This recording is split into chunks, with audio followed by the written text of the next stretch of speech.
Secretary of State Hillary Clinton.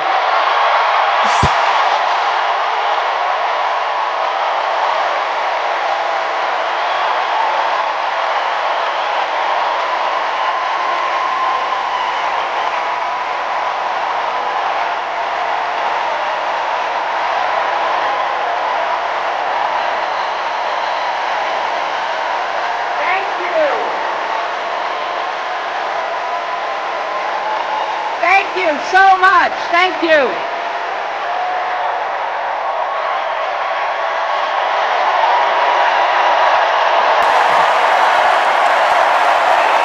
Thank you.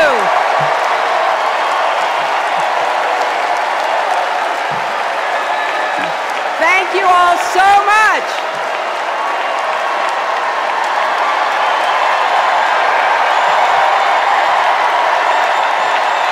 Thank you.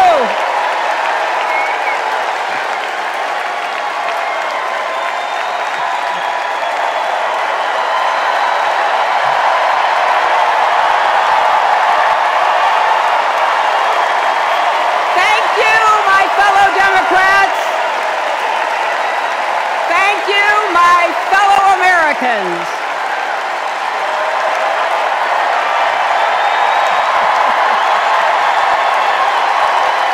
Thank you so much. You know,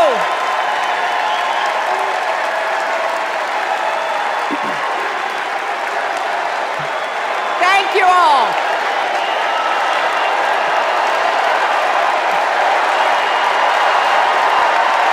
Thank you, thank you. Thank you, thank you. Thank you so much. Wow. There's a lot of energy in this room, just like there is across the country.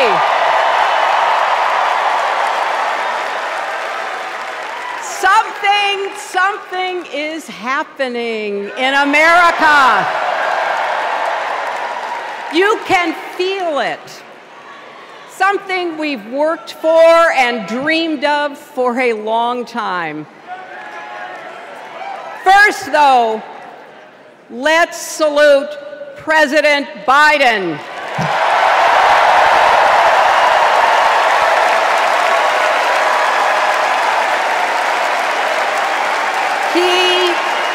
He has been democracy's champion at home and abroad. He brought dignity, decency, and competence back to the White House. And he showed what it means to be a true patriot. Thank you, Joe Biden, for your lifetime of service and leadership.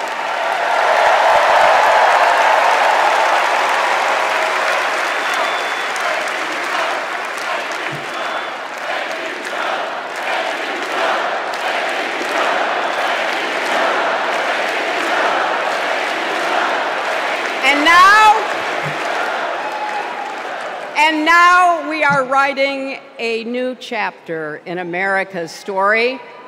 You know, my mother Dorothy was born right here in Chicago before women had the right to vote. That changed 104 years ago yesterday.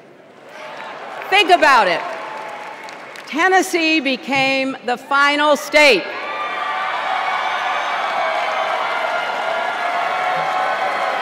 to ratify the 19th Amendment to the Constitution. The state legislature was deadlocked until one lawmaker's mother, a widow who read 3 newspapers a day, sent a letter to her son. "No more delays," she wrote. "Give us the vote." And since that day, every generation has carried the torch forward. In 1972, a fearless black congresswoman named Shirley Chisholm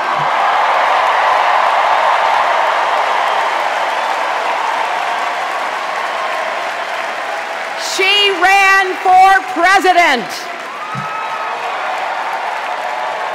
And her determination let me and millions of others dream bigger, not just because of who she was, but because of who she fought for.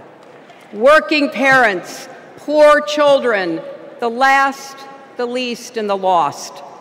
In 1984, I brought my daughter to see Geraldine Ferraro, the first woman nominated for vice president.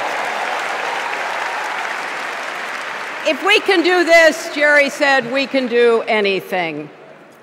And then there was 2016, when it was the honor of my life to accept our party's nomination for president.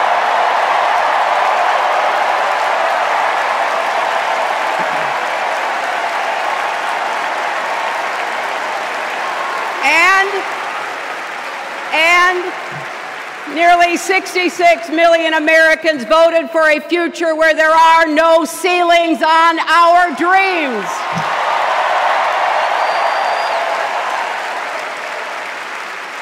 And afterwards, we refused to give up on America. Millions marched, many ran for office. We kept our eyes on the future.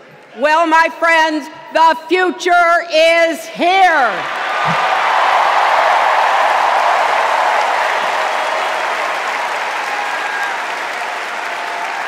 I wish my mother and Kamala's mother could see us. They would say, keep going. Shirley and Jerry would say, keep going.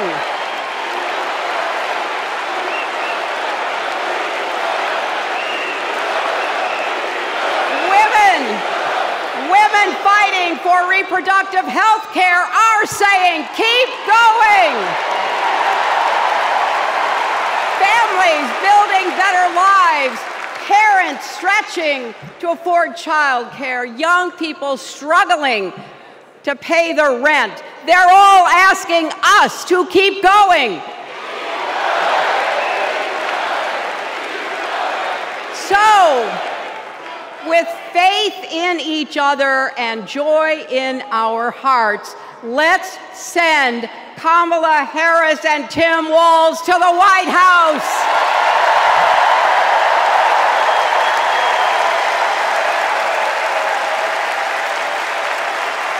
You know,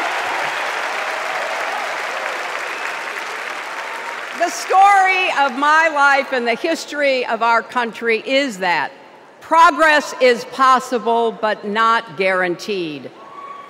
We have to fight for it and never, ever give up. There is always a choice. Do we push forward or pull back? Come together as we the people, or split into us versus them? That's the choice we face in this election. Kamala has the character, experience, and vision to lead us forward.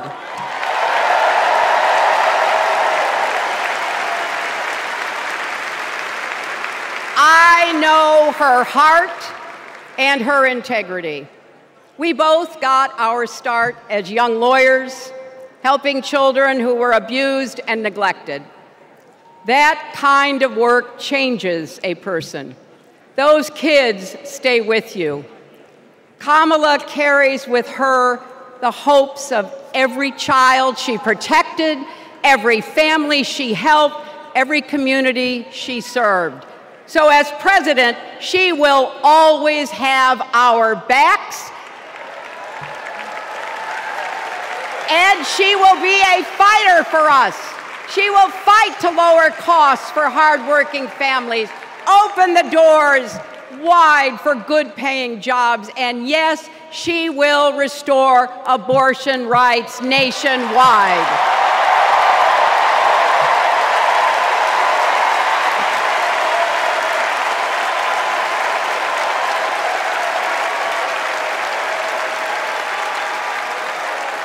As a prosecutor, Kamala locked up murderers and drug traffickers.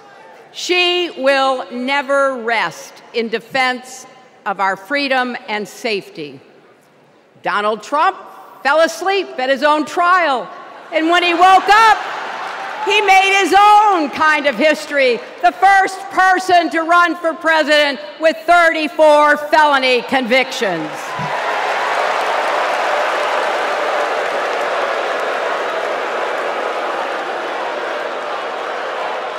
As Vice President, Kamala sat in the Situation Room.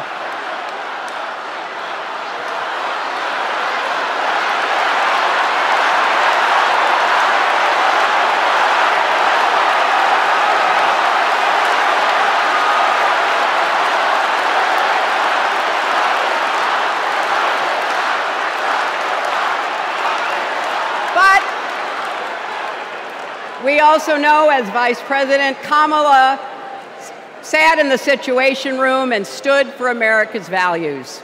I know what it takes, and I can tell you, as Commander-in-Chief, Kamala won't disrespect our military and our veterans.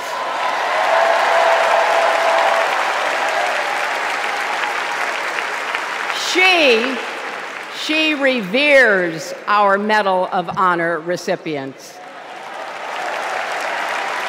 She won't be sending love letters to dictators.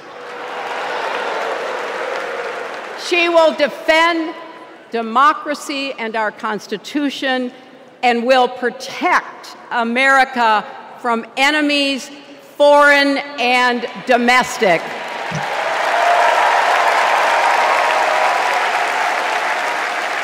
Think about it. The Constitution says the president's job is to take care that the laws be faithfully executed. Those are the words of our founders. Take care. Just look at the candidates. Kamala cares about kids and families, cares about America. Donald only cares about himself. On her first day in court, Kamala said 5 words that still guide her. Kamala Harris, for the people. That is something that Donald Trump will never understand. So it is no surprise, is it, that he is lying about Kamala's record. He's mocking her name and her laugh. Sounds familiar. But we have him on the run now.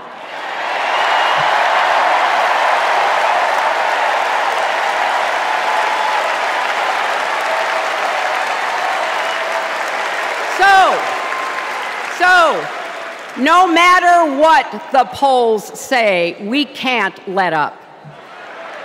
We can't get driven down crazy conspiracy rabbit holes. We have to fight for the truth. We have to fight for Kamala as she will fight for us. Because you know what? It still takes a village to raise a family, heal a country, and win a campaign.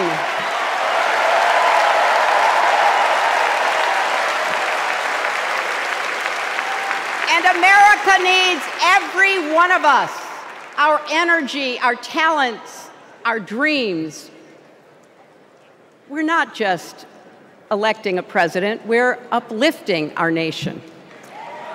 We're opening the promise of America wide enough for everyone. Together, we've put a lot of cracks in the highest, hardest glass ceiling. And tonight, so close to breaking through once and for all, I want to tell you what I see through all those cracks and why it matters for each and every one of us. What do I see? I see freedom. I see the freedom to make our own decisions about our health, our lives, our loves, our families.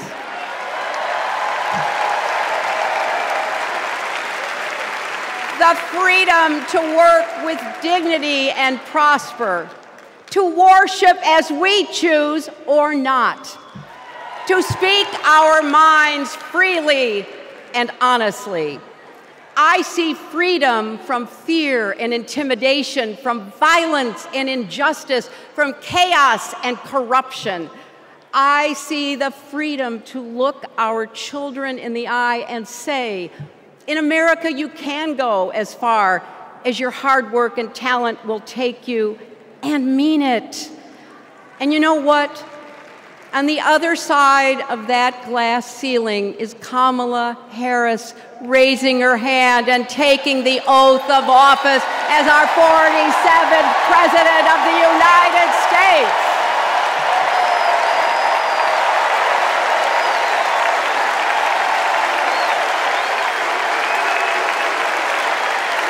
Because, my friends, when a barrier falls for one of us, it falls. It falls and clears the way for all of us. So for the next 78 days, we need to work harder than we ever have. We need to beat back the dangers that Trump and his allies pose to the rule of law and our way of life. Don't get distracted or complacent. Talk to your friends and neighbors. Volunteer. Be proud champions for the truth and for the country that we all love.